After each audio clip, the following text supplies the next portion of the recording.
Hello and welcome. This week I'm going to be sharing several projects that focus on ways to use scenic pattern paper.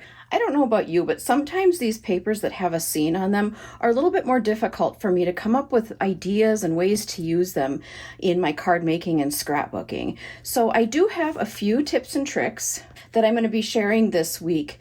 Some of the ideas will overlap in more than one project, but hopefully by the end of the week you'll have just a few additional ways to try using some of these different papers in your paper crafting. So we're going to start today with this card here. This is a card that I shared on my social media, and I had some questions about the dimensions and how I made it, so I thought we'll start with this one.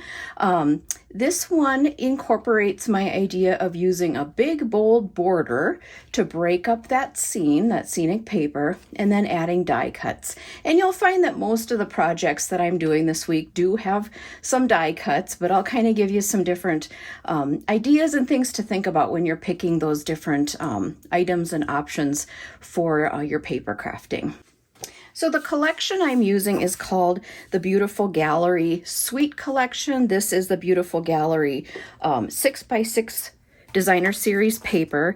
Each one has, kind of like a gallery painting, something that kind of looks like it might be in a gallery. And then of course the opposite sides, the back sides, all have something that's a little bit more neutral, maybe a tone-on-tone pattern, or something kind of like this one that looks like, textured, just some texture and paint or something like that. So, you have a few different options for mixing and matching, but, overall, I think, we look at these and they're really pretty, but how do you then use them in your projects, in your card making and stuff like that? So, before we get into today's project, I do want to just quickly show you this Beautiful Gallery Suite Collection does come with two stamp sets with coordinating dies, an embossing folder, and they're called pressed flower motifs embellishments. They're really pretty. And then of course the paper, and then the coordinating dies are just so cool, really pretty, very useful and versatile. Some of them coordinate with the stamps, some of them are standalone. So we'll be using a couple of those in our projects, but I'm going to link all of these down below. They are all on the website. You can get the entire suite, or you can get these, these as bundles for that 10% discount.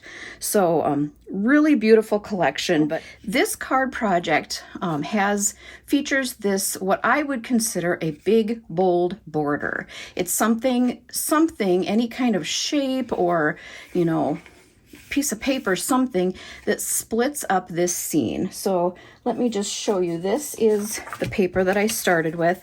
I think this is just absolutely gorgeous on its own. But again, do I just cut a piece of it and slap it on the front of a card, or should I try to add a little bit of interest to it? So I decided to just kind of break up that scene with the border. Now I'll show you how I did this. I am a big fan of the saying, work smarter, not harder. So what I did is I started with a piece of 8.5 by 5.5 cardstock, and I scored it at 4 1/4. So we have just a basic A2 size card. Now I knew that I wanted this front flap to be a little bit smaller, so I just decided I'm going to cut 1 inch off the front. If this feels wasteful to you, you can, if you have a piece of cardstock that happens to be 7.5 by 5.5, 5.5, then you won't have to cut 1 inch off. Do what you want to do, but this is how I decided to do it, just because I thought this would be easiest for me. Start with a regular card base and then just cut 1 inch off. So now we have this flap that's 3 1/4 by 5.5 instead of 4 1/4 by 5.5. So now we know our measurements of our two flaps, and we can cut our designer series paper so that it matches, the size of our flap. So let's go ahead and do that. These come as 6x6 sheets of paper. I know that my card is 5.5 inches tall. So I'm going to look at this and just kind of decide, where do I want to cut my 1/2 inch from. I'm going to cut a little bit from the sky, just because, the sky is pretty big, and I really like, kind of the look of this, the foliage down there. So I'm just gonna line this up over here at 5.5. This side is at the 1/2 inch, and just trim 1/2 inch off, okay? Now for the remaining piece of designer series paper, you are gonna have 1 inch left over. So if you like one side versus the other, you can make that determination of where you start cutting from. I like the whole thing, so I'm not going to be particular about that. I am going to cut my first, and when I put these 2 pieces back on my cardstock, one on the very front and one on the inside, I want the scene to just kind of keep flowing from the front panel on to this inside portion. So I'm not going to take a little bit from here and the rest from over here. I want my pieces to be consecutive. So I'm going to cut this first piece for my back at 1.25 inches because I want that just to tuck slightly underneath that front flap. I knew I took 1 inch off the front flap, so I'm going to cut this at 1.25. And that's not going to break up the scene too much, that little 1/4 inch, especially with the border there, that, you know, that they'll still match up enough to have a nice flowing, you know, feel. So I'm going to go to the 1.25 inch mark over here on my paper trimmer. Okay. Cut 1.25. And then we want this to be, the next section to be 3.25. I'm going to flip this upside down so that I'm keeping this part, but it's easier for me to flip it around and put that edge at the 3.25 inch mark. Cut off what's remaining, which should be 1.5 inches. And then here's our 2 pieces for our card. Okay. Now, the next thing is decide what you want for your border. Maybe you just want to cut a strip of cardstock that's rectangle. You know, maybe make it a little bit shorter than the entire card. That's fine. You could do different shapes. You could do smaller circles, bigger circles. Maybe you have a border punch that punches out, you know, some sort of a design or something that you can layer on here. You know, really the sky's the limit on this. You can do whatever you like. So I decided I wanted this to look like big scallops. I really like a scalloped look. And I want to just, again, work smarter, not harder. I wanted it to be easy. So I have these stylish shapes dies, and I used the second to smallest die. So not the smallest one, but the one up from that. And I measured everything, and I knew that I could fit 4 of them across here. Now I could have also used the smaller one and put more in. I could have probably figured it out to where I had, you know, maybe filled in this little bit of top and bottom, but I was okay just with using the 4 straight across. Another thing, if you don't want to use a full circle for each one of these scallops, you could probably cut each one in half and just glue half circles to here. But I didn't want to take my chance that they would, you know, maybe come off, or, you know, again, just kind of making it easy on myself. So I cut 4 full circles. I should back up just a tad. This is basic beige cardstock. I cut these also out of basic beige. One tip that I do have for you is to grab that card that comes in with any of the designer series paper and look at the colors that they've listed back here. Those are all the colors that were used to make this collection. So if you're using especially kind of a busy paper like this, I would really suggest making sure you grab a color that's in the collection already, something that, you know, you can kind of see hints of it in the paper, and use that. I think it's a little more difficult to try to mix and match pattern papers in with already kind of a busy scenic paper. So definitely, you know, I like to use a lot of other plain pieces of paper or cardstock when I'm working with something like this. So I did grab the basic beige and I cut my circles out of basic beige. And then what I did was just glued or taped, you know, 4 of them across here, and then assembled the rest. So we're going to do that next. Okay, and I do have a little bit of a trick for you on this. Not really necessarily for getting them centered. You know, you can, if you know you only have these four and they're not going to fit end to end. You're going to have to kind of figure out how to center them, but to keep them straight, because I did not cut these with the intention of having the edge of the circle go all the way out to this end. I knew I wanted it set back a little bit. My trick for that is to open up your card, and I'm going to be working on the front piece here, and I want to be able to butt this up against an edge that'll just help me keep everything straight. So this flip out ruler is tucked in. I brought my cardstock in here, and it's butted down against the bottom there. And then I'm just going to take my circles and kind of decide, okay, how far out do I want them sticking? Now that's about half an inch, yep, from the 5.5 mark. This is out to 6. Where this edge is 6 inches. I think I kind of like that. It's about a 1/2 inch overhang by the time I'm done. So I think that's kind of a nice little trick, just to, hold your cardstock in here. If you need to kind of tape it down or something, you can do that. But then when you're taping these down, you can use this edge over here kind of as your stopper to know how far out to put those circles. Otherwise, it's really easy to kind of get them a little bit wavy. I tried it like that at first without doing this, and they were not straight at all. So anyway, I'm going to push these off.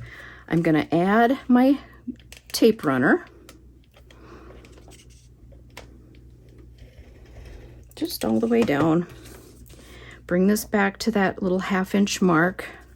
And I'm going to kind of just lightly set these on here at first, just to make sure that I have the spacing that I want.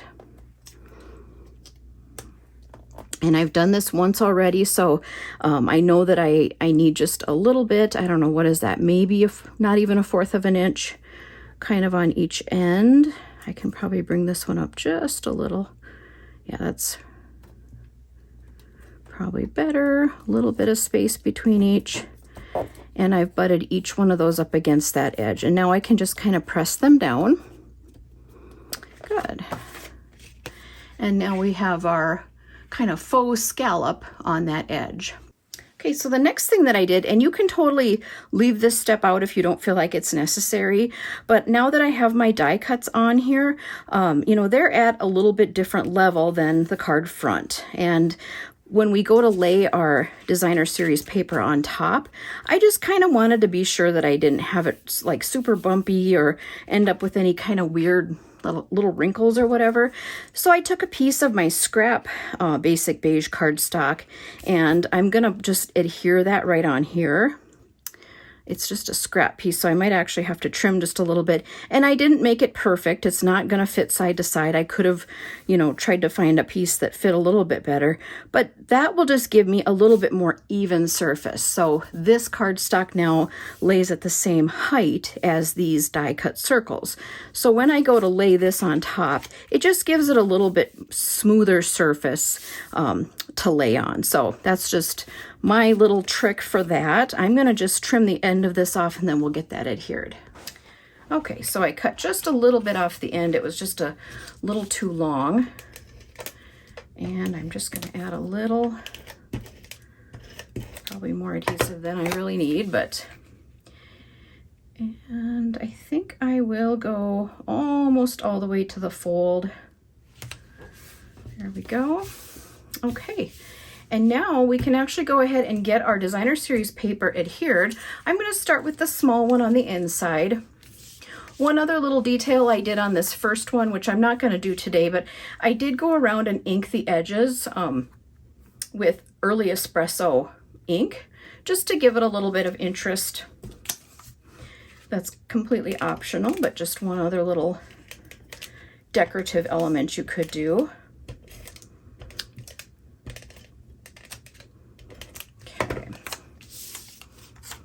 And I'm butting this up against the edge and top to bottom. Okay, and you can see how those scallops overlap that scene, that part of the scene anyway. And we'll do the same thing with this front.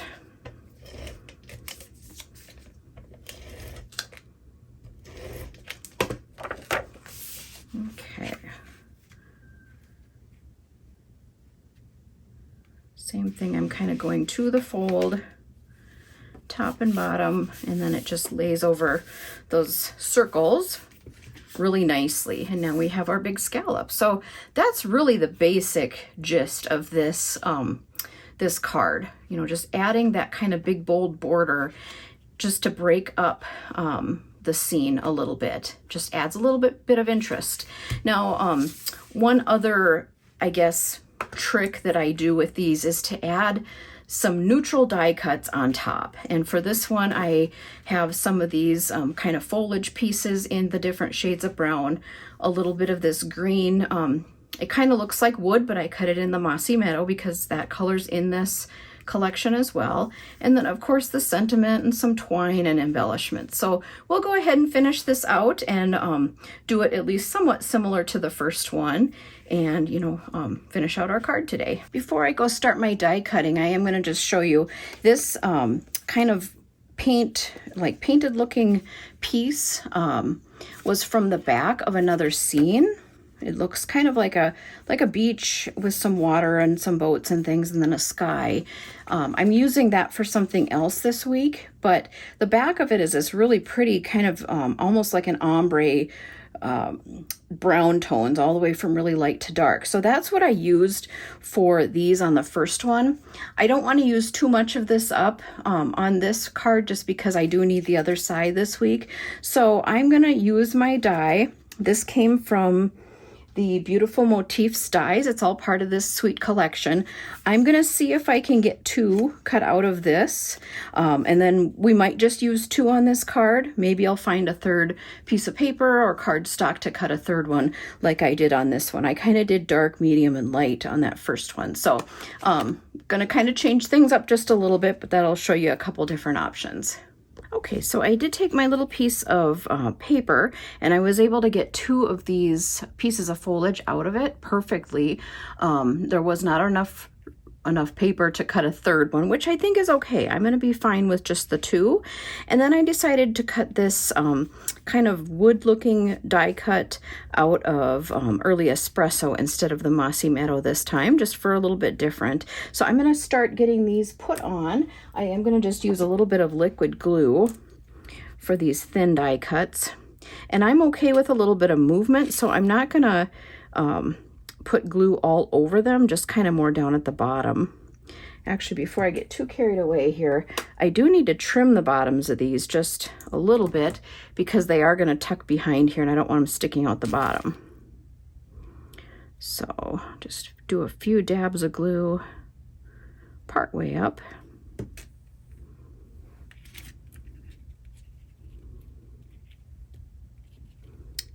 that one there. Again, I'll just trim a little bit here.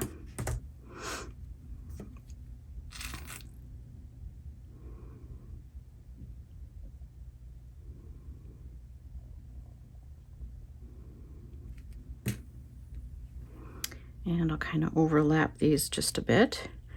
And I think this one will go down a little bit lower just to add some interest. So since they're exactly the same, I want them offset just a little. And then I think I will use some dimensionals to pop up this little piece of wood.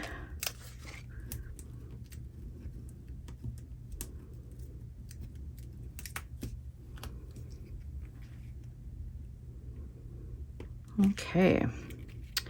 And then we need a sentiment, and I decided to use that little scrap piece of the basic beige that I trimmed off the front. I'm going to use that for our sentiment. I am going to just use my black, my VersaFine Onyx Black ink, one of my favorites for stamping sentiments. It's just really nice and crisp. I've said that many times, but in case you haven't heard my commentary on that before, you'll a lot of times see me using that for my sentiments. And then I decided to use out of this Beautiful Motifs. So this is the same stamp set, and then the dies are the ones that have these really pretty foliage pieces. So they don't look like they go together, but these are the 2 that go together. This Beautiful Motifs has a lot of sentiments and just a couple of kind of texture looking stamps, and then several of those kind of foliage looking pieces. Anyway, I decided to use the Thank You for Everything sentiment out of this set. So I will just ink up my stamp.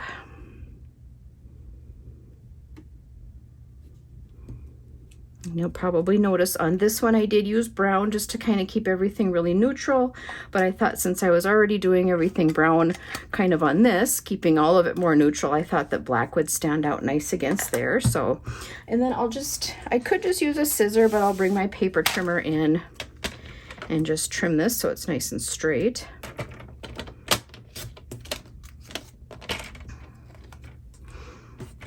Okay.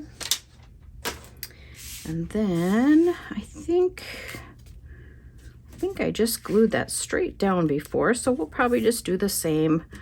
I'll just do a little bit of glue across here. And then the last two finishing touches, I am going to add my little piece of twine. I like to just use these glue dots. They're the mini glue dots from Stampin' Up. They're 3/16 of an inch. So they're a nice small size, and they can easily be kind of, you know, balled up a little bit smaller if they're too big for whatever you're gluing down. I'll just stick that kind of to the top corner there. And then lastly, I am going to put a few of those pressed flower motifs, they're called. And I like to use my Take Your Pick tool from Stampin' Up. It has that nice little gummy end that makes it easy to grab the little embellishments. So let's see. I did a small and a big one down here and a big one up here. Okay, so there is our card, just changing things up a little bit from that original. So kind of a fun way to use paper, you know, that designer series paper that has a specific scene. Just kind of a nice way to be able to use that, break up the scene a little bit with, you know, a nice big bold border. You know, like I said, breaking it up by putting it, it's kind of a little bit of a fun fold when by cutting the front off and, you know, making the front flap just a little bit smaller. I would say that's kind of a fun fold. And then adding those coordinating die cuts on top, you know, things that are really neutral, but the colors are coordinating with the paper and the colors that the designers chose to make the paper. So before I go, I did want to put this formula to the test and just see if I could do this with a totally different collection. So I have another 6x6 designer series paper collection from Stampin' Up. This is called Splendid Autumn. This I got, oh gosh, probably at least a year and a half ago. I got it because I thought it was really pretty, and then I got it and I was like, I don't know what to do with some of these. You know, they're just very big, bold, you know, kind of paint splotchy, but definite scenes. You know, here's a little road going down a tree line, and, you know, really pretty kind of, you know, looking out at the prairie and maybe a sunrise or sunset, and, you know, just really neat looking, but I just really wasn't sure kind of what to do with it. Here's another road going through some trees. So I decided, well, now that I feel like I kind of have a formula, let's see if I can, you know, make it work for more than just this, this collection here. So I did make a card using one of those papers, using the little purple flowers. They're kind of like daisies, I would say, but I did the same exact layout. Cut an inch off my front flap, put an 1.25 inch designer series paper here, 3.25 here, did my 4 circles. This is fresh freesia. That's what the purple color that's in this collection. Now I did use the Cheerful Daisies set. I don't know if you have that, it is retired, but I used a couple of the little die cuts out of there and did the fresh freesia with white over the top and the old olive. This little tag die is in that set, and then Your Friendship Means Everything is in that set as well. So thank you so much for joining me today for this video. I do hope that you were able to pick up a few different tips and tricks, you know, maybe a few things that you'll kind of take forward in using some of your more difficult papers to use. I'm going to be sharing a few different ideas all week on how to use some of those different designer series paper that has scenes on them. By the end of the week, I will also be sharing a scrapbook page. So come back and check in to see what's going on the rest of the week. Thank you so much for being here today, and have a great rest of your day.